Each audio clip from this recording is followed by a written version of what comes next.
Most men today are harmless. Not peaceful, not disciplined, harmless. They've been domesticated.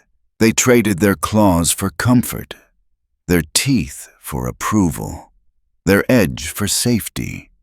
They walk into a room and nothing changes. They speak and people talk over them. They get angry and it's treated like a joke. They exist, but they do not register. And then there is the other kind of man. You've seen him. You've felt him. He doesn't raise his voice to command attention. He doesn't posture. He doesn't explain himself. He doesn't try to be impressive. Yet when he enters a chaotic room, the noise drops. Not because people respect him, but because something deeper activates. A primal calculation, an instinctual pause. Danger. Niccolò Machiavelli never wrote for harmless men. He didn't write for the agreeable. He didn't write for the obedient. He wrote for men who understood one brutal truth. In a world full of wolves, being a sheep is not moral. It is suicidal. If you clicked this video, it's because something inside you has already started to shift. You're tired of being agreeable, tired of being overlooked, tired of living by a script you never consented to. You can feel it, the shedding, the old skin peeling away. And it scares you. Good. Because what's emerging isn't nicer. It isn't softer. It isn't more polite. It's sharper, colder, more dangerous. Let's clarify something before we go any further. When I say dangerous, I am not talking about violence. Violence is loss of control. Violence is emotional leakage. Violence is what weak men resort to when they can't regulate themselves. True danger is quieter than that. A dangerous man is dangerous the way an iceberg is dangerous. Silent, massive, unmovable. Capable of destroying something far larger than itself, simply by existing. A dangerous man cannot be manipulated. He cannot be guilted into compliance. He cannot be shamed into obedience. He cannot be pressured into betraying himself. Because he knows exactly who he is. And that makes him the most powerful presence in any room. If you're watching this, it's because the old version of you is dying. The people pleaser, the over-explainer, the man who felt responsible for everyone else's emotions. That version is collapsing. And yes, it feels uncomfortable. It feels like loss. It feels like you're becoming cold. You're not. You're waking up. Machiavelli called this virtù. Not virtue in the moral religious sense. Not being good. Not being nice.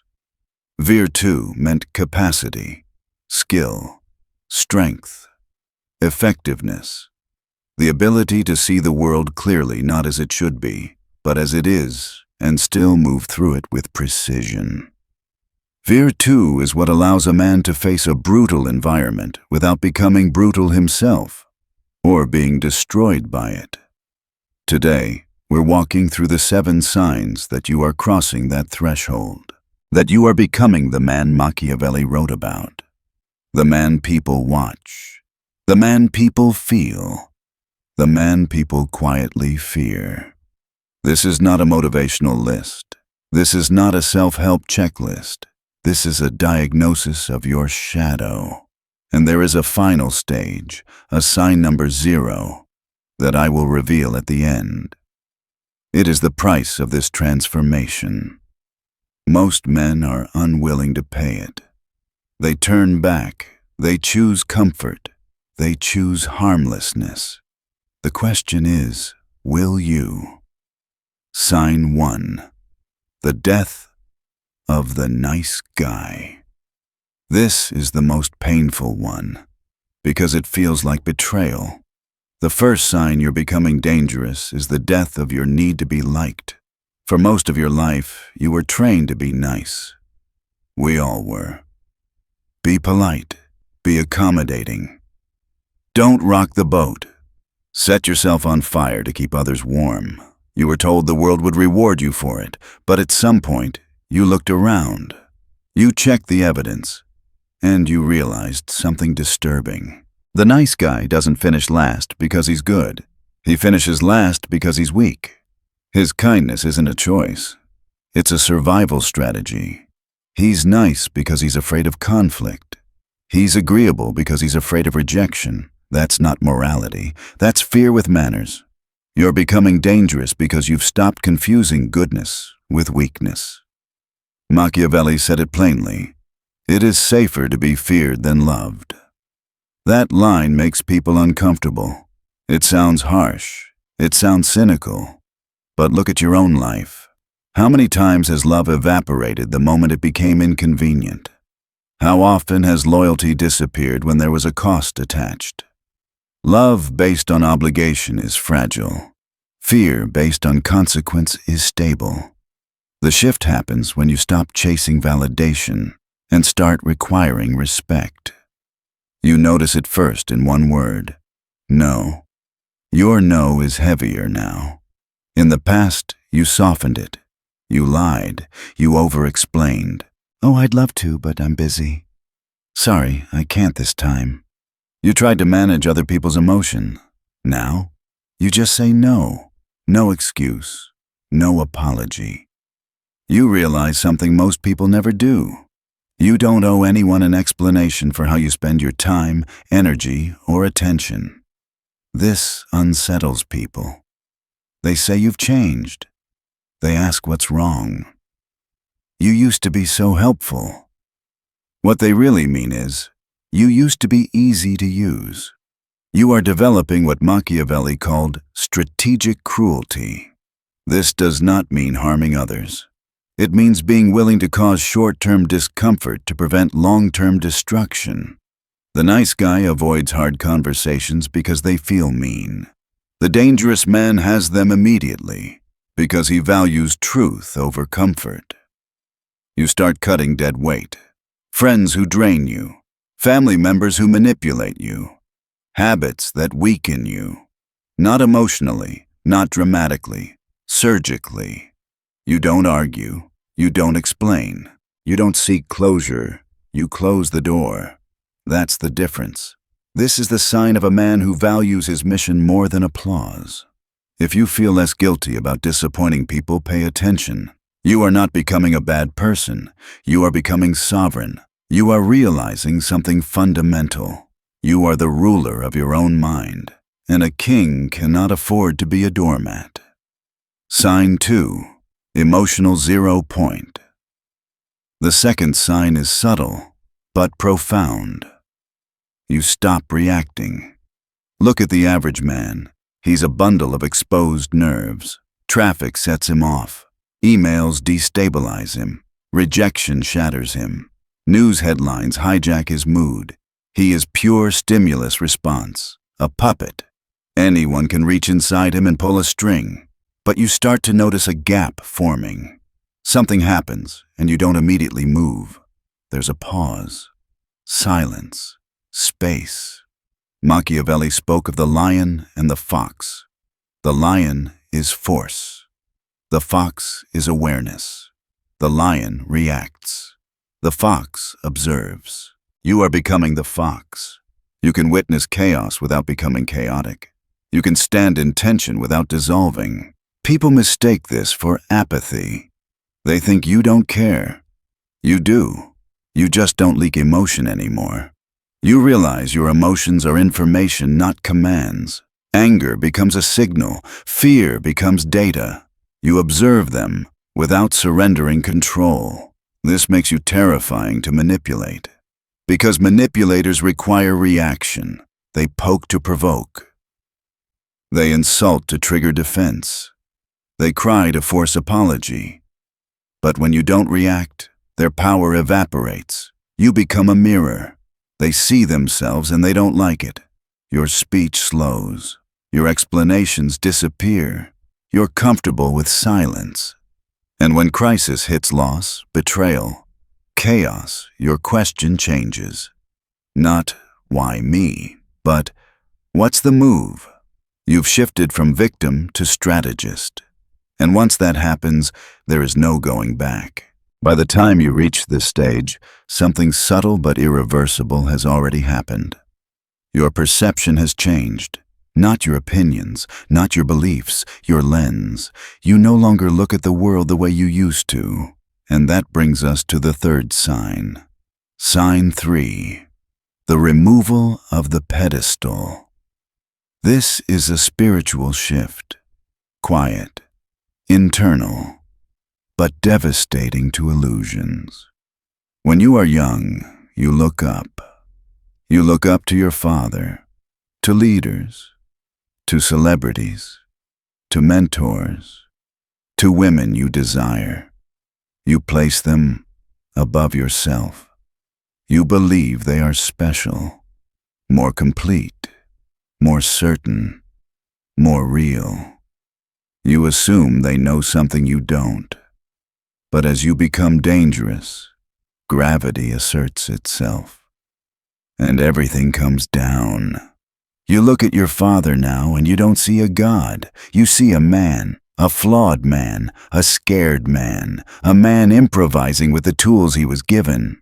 You look at politicians and you don't see saviors. You see power seekers, incentive-driven actors, people protecting their own position.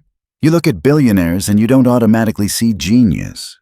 You see timing, ruthlessness, luck, and leverage. And most importantly, you look at the person you once obsessed over, the woman you idealized, and you don't see an angel anymore.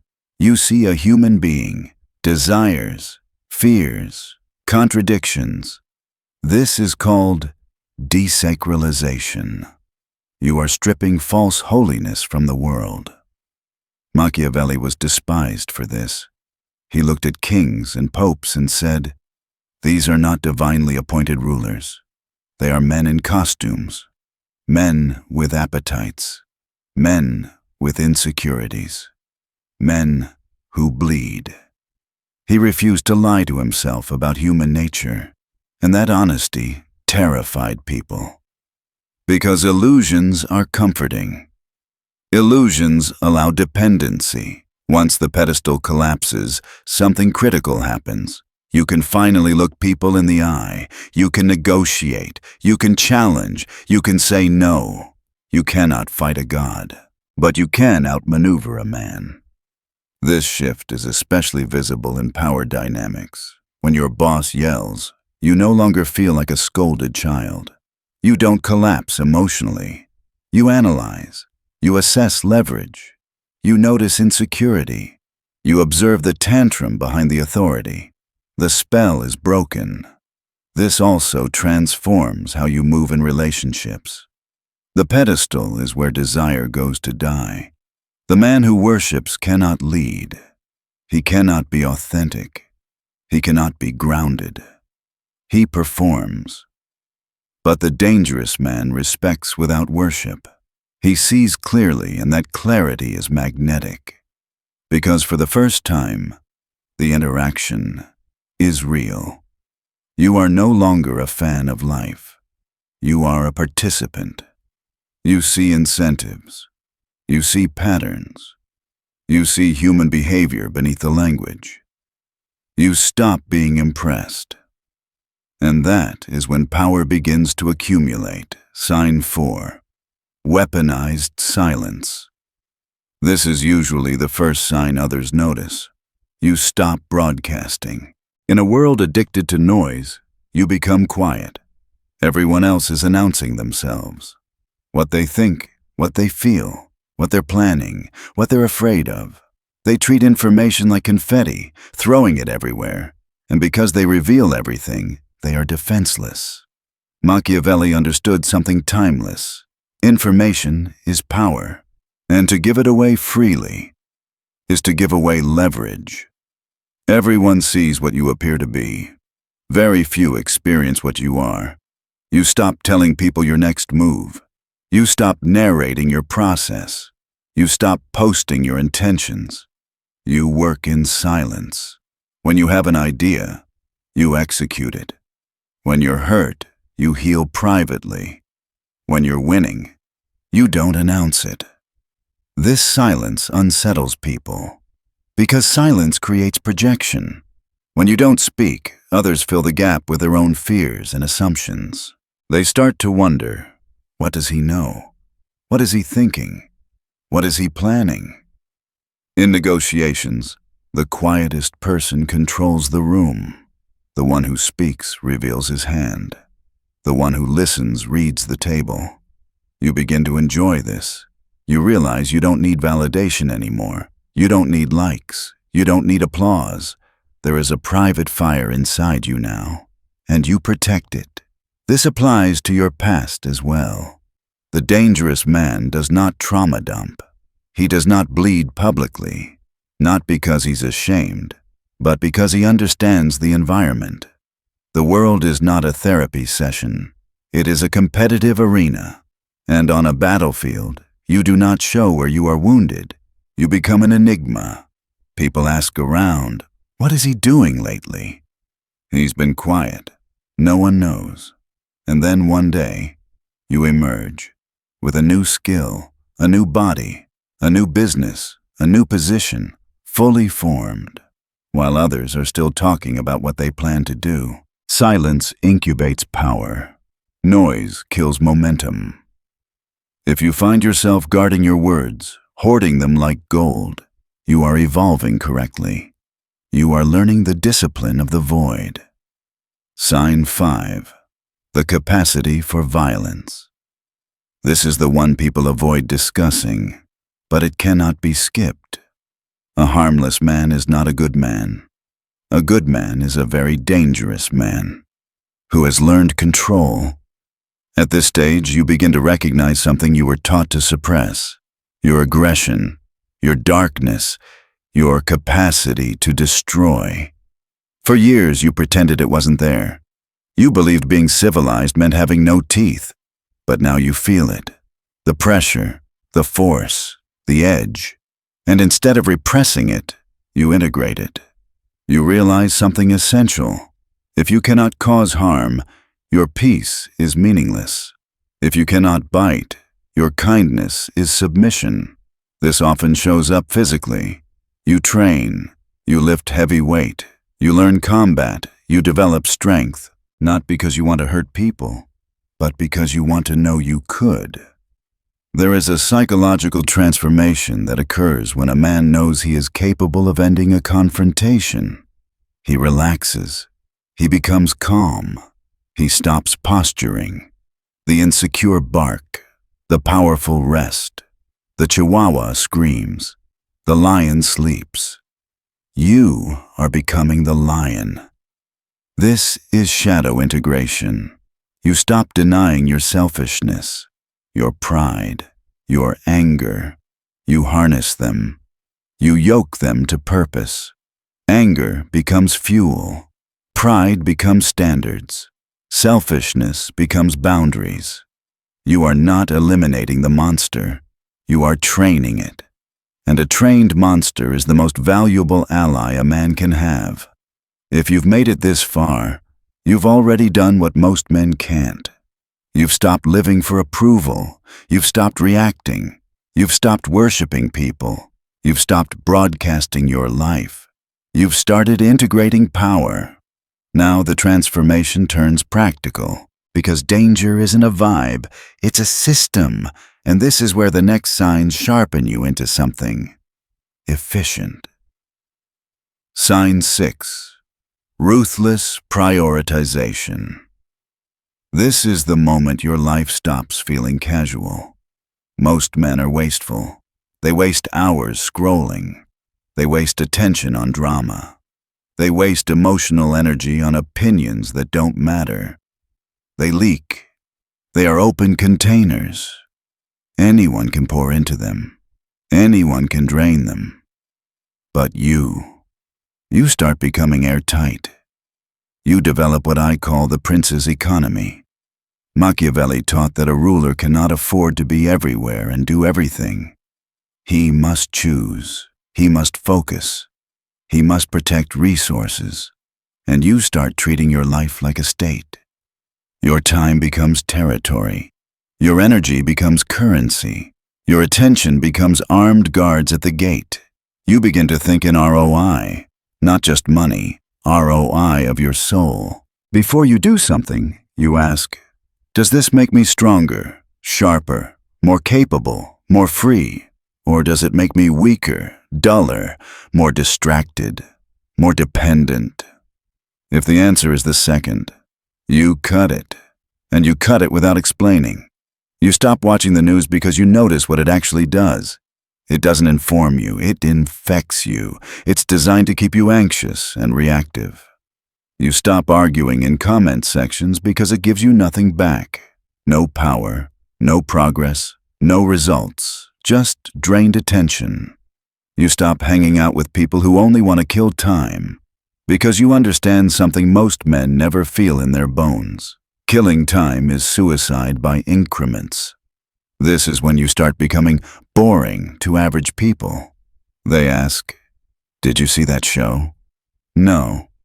Did you hear about that celebrity thing? No. They look at you like you're missing out, but you know the truth.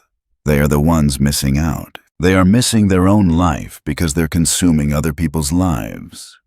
And here's why this makes you dangerous.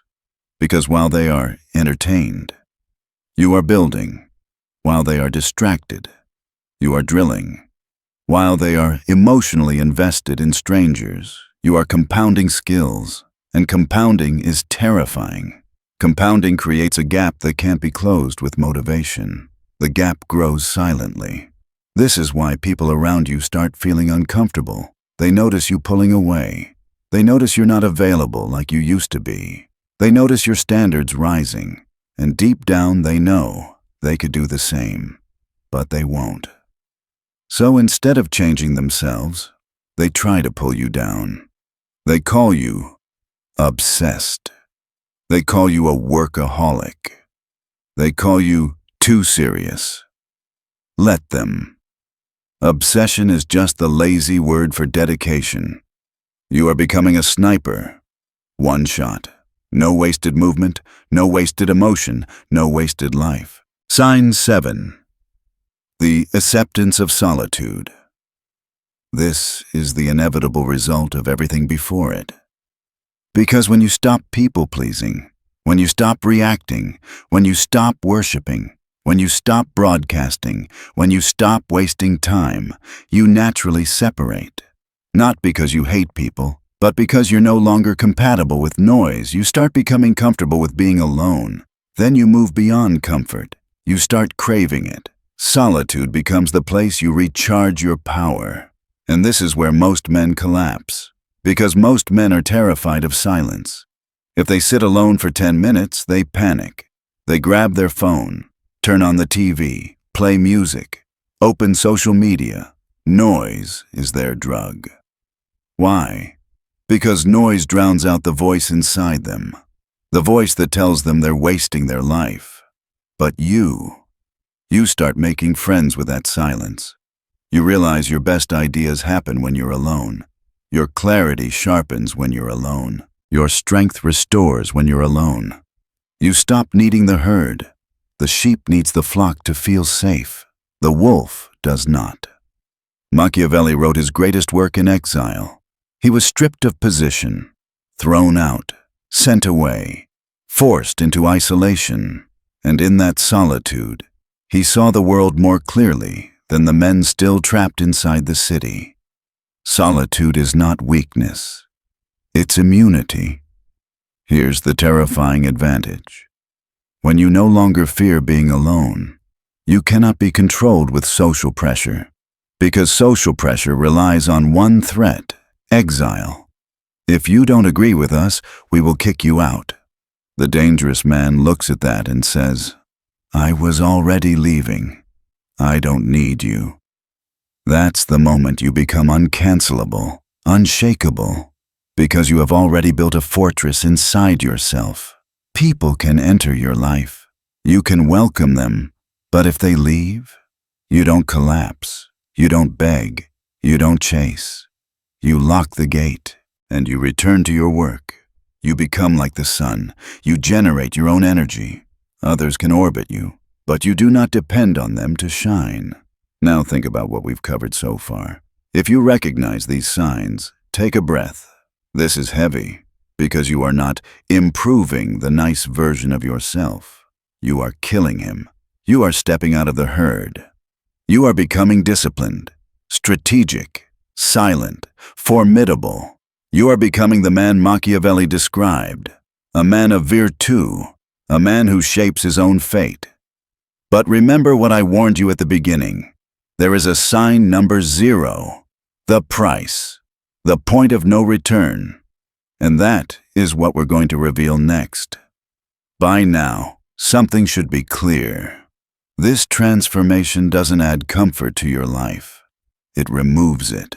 It strips away illusions, dependencies, and emotional padding.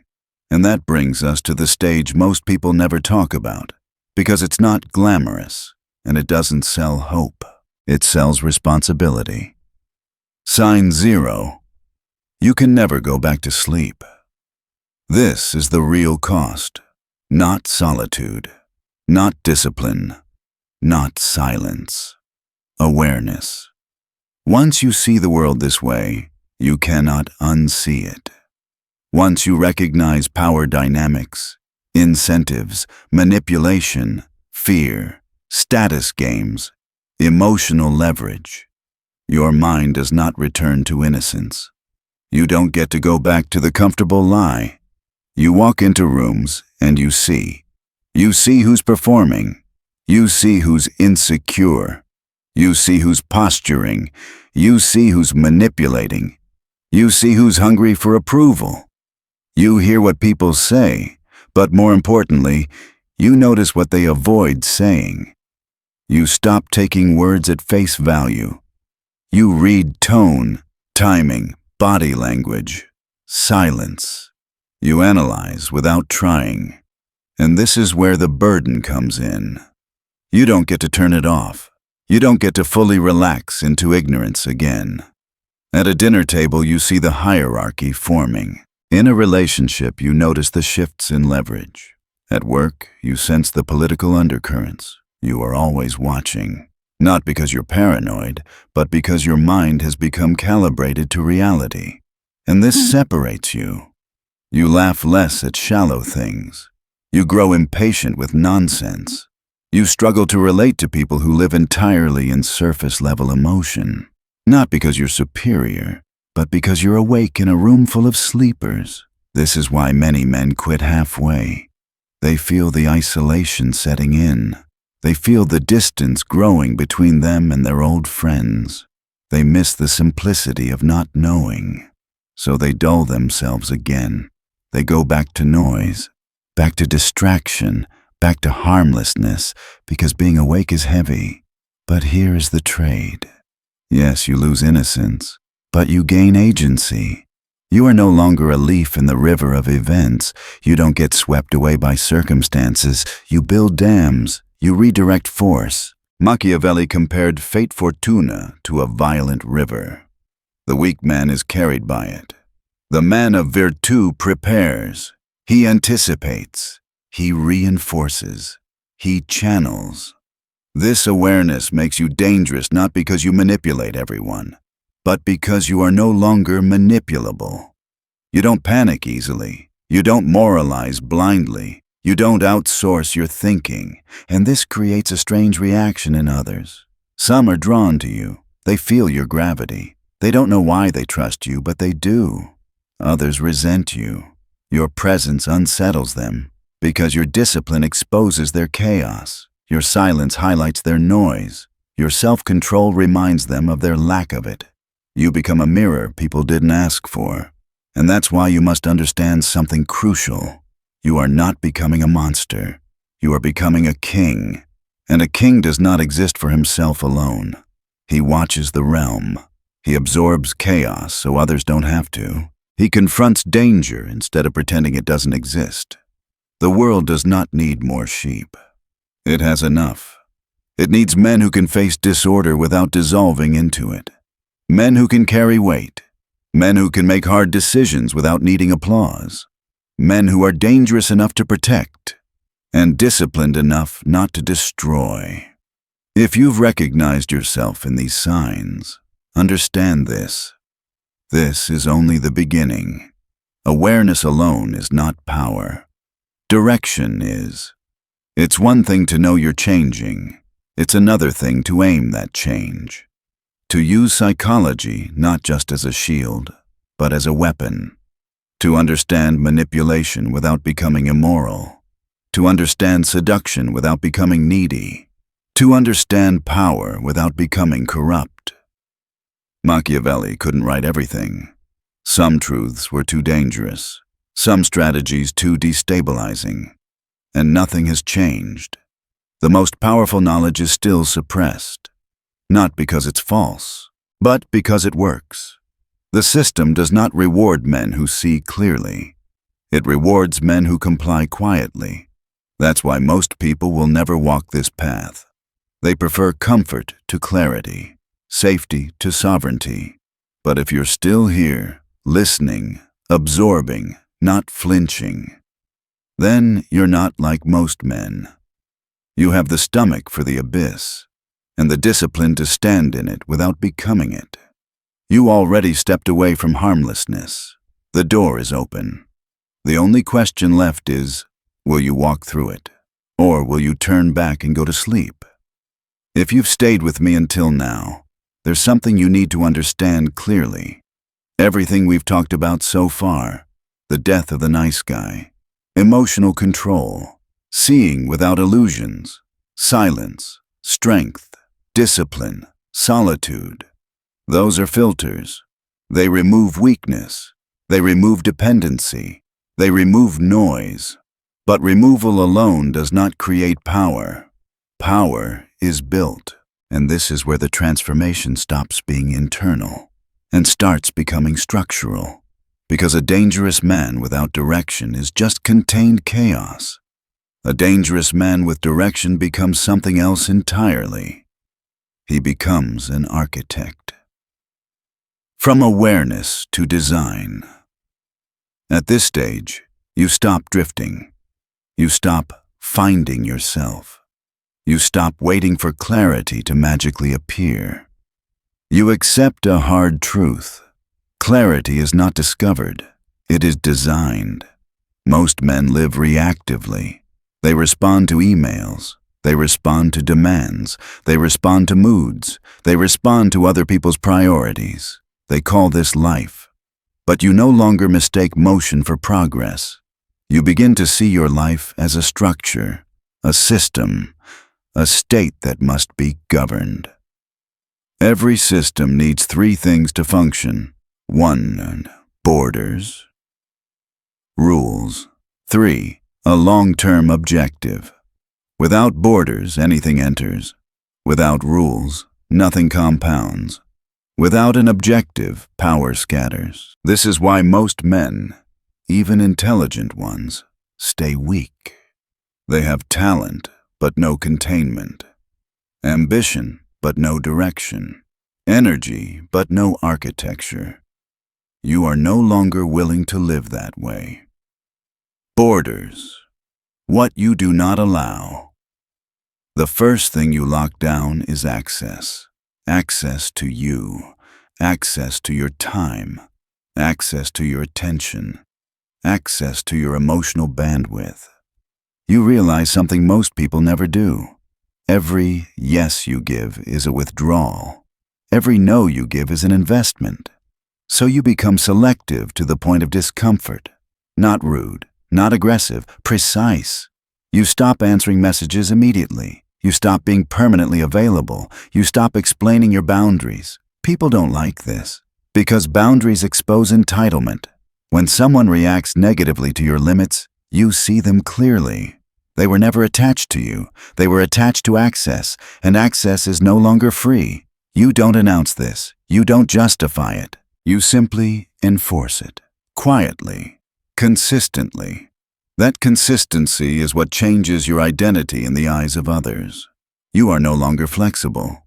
You are reliable to yourself. Rules. How you compound. Next, you implement rules. Not motivational rules. Operational rules. Rules that remove decision fatigue. Rules that protect momentum. Rules that turn discipline into default behavior. For example, you stop negotiating with yourself in the morning. You wake up at the same time, regardless of mood. You train, even when motivation is absent. Especially when motivation is absent. You schedule thinking time. You schedule solitude. You schedule work. You do not wait to feel like it, because you understand something fundamental. Feelings follow structure, not the other way around. This is where your emotional zero point becomes a weapon. You don't act based on emotion. You let emotion catch up to action. Slowly, something terrifying begins to happen. Your output becomes predictable. Your results stabilize. While others oscillate between bursts of effort and collapse, you move forward every day. Not dramatically, relentlessly. This is how real power is built. The long-term objective. Your state. Now comes the part most men avoid. You define what you are building. Not vaguely, not philosophically, specifically. You ask yourself questions most people are afraid to answer. What kind of man am I becoming in 5 years? What resources will I control? What skills will I have mastered? What position will I occupy? What will I not tolerate anymore? This isn't fantasy, it's strategy. You stop designing life based on happiness. You design it based on leverage. Happiness becomes a side effect, not the goal. You start viewing money differently, not as status, not as ego, but as stored energy. Money buys time, time buys skill, skill buys autonomy. Autonomy is power.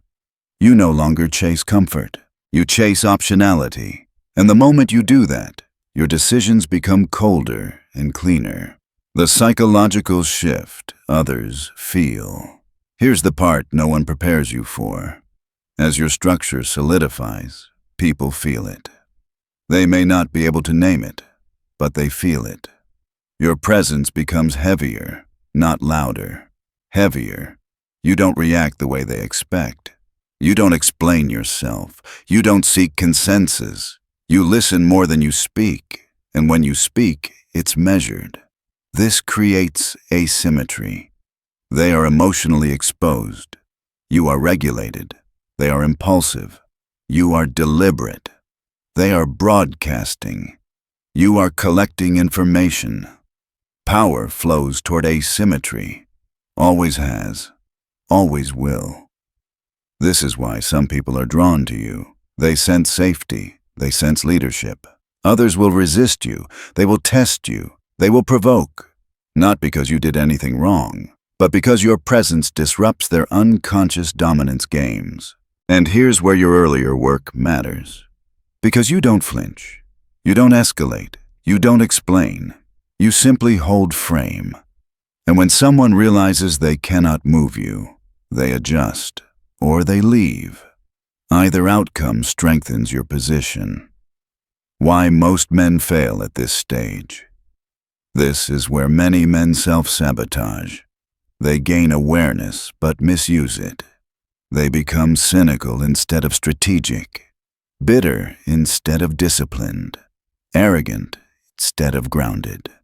They confuse seeing through illusions with being above everyone. That's not power. That's ego compensation. A truly dangerous man does not need to dominate conversations. He dominates outcomes. He does not need to be right. He needs to be effective. He does not posture. He positions. This is why humility, real humility, returns at the highest level. Not the fake humility of weakness, but the calm confidence of someone who knows exactly where he stands. The final realization. Here is the deepest truth of this entire journey. Power is lonely not because people leave you, but because fewer people can walk with you. The higher your standards rise, the narrower your circle becomes. Not intentionally, naturally. This is not punishment. It is alignment. You stop needing to be understood by everyone. You stop explaining your choices. You let results speak. And in that silence, something settles inside you. A calm, a gravity. You no longer feel the urge to prove yourself. You are too busy building, closing. If you've listened to all of this and felt resistance, good. That resistance is the part of you that wants comfort. If you felt clarity, even better. That's the part of you that wants sovereignty. This path is not for everyone. It was never meant to be. Most men will choose harmlessness. They will choose safety, approval, noise. But a few will choose discipline, clarity, silence, structure. They will choose to become dangerous, not to harm the world, but to withstand it, to shape it, to protect what matters. You are not becoming less human. You are becoming fully responsible for your humanity, and that is the rarest form of power that exists. You are no longer waiting for permission. You are no longer asking for direction. You are building your own state. And once a man reaches that point, the world does not change him anymore. He changes the world around him. There is one last thing you must understand. This path does not end with confidence. It does not end with success. It does not end with admiration. It ends with responsibility. Once you see clearly, you are accountable for how you act. You can no longer blame ignorance. You can no longer hide behind confusion. You can no longer pretend you didn't know better. That is the true weight of becoming dangerous. Power reveals who you already are. It amplifies intention. In the hands of a weak man, power corrupts because it exposes fear. In the hands of a disciplined man, power stabilizes because it enforces order. That is the choice you face now. To use what you've gained to dominate, or to govern. The dangerous man does not seek chaos. He confronts it. He does not chase control. He embodies it. He understands that strength without restraint is destruction, and restraint without strength is submission. So he balances both. This is why the world misunderstands men like this. They are too calm for the angry, too grounded for the emotional, too independent for the compliant. They don't fit neatly into narratives. They don't ask to be followed. And yet, people follow. Not because they demand loyalty, but because their presence creates stability in a chaotic environment. If you walk this path, you will lose certain things. You will lose the comfort of being liked by everyone. You will lose the ease of being understood by the crowd. You will lose the warmth of constant validation. But what you gain is worth the exchange. You gain self-respect that cannot be taken. You gain clarity that does not fluctuate with opinion. You gain the ability to stand alone without collapsing. And when you can stand alone, you can stand anywhere. This is not about becoming cold. It is about becoming solid, unmovable in your values, precise in your actions, calm under pressure. The world will continue to test you. It will tempt you back into noise, back into comfort, back into harmlessness. But you will recognize those temptations now, and when they come, you will not argue with them. You will simply decline, because you are no longer trying to be safe. You are trying to be capable, and that, more than anything, is what makes a man truly dangerous.